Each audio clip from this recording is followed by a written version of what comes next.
Alam naman nila yon kung ano yung consequence. Kung ayaw nila sa amin, iba yung gustong dalhin, parang awkward naman ang dalhin pa rin namin sila, hindi ba?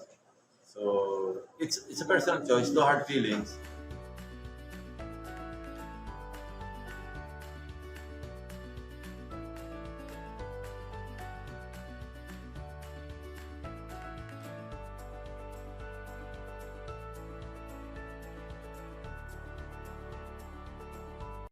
Maliwanag naman yun when we talk to him na pwede sila ma-endorse ng iba, ma-adapt ng iba. But once they uh, parang endorse another team, another tandem, then uh, so be it.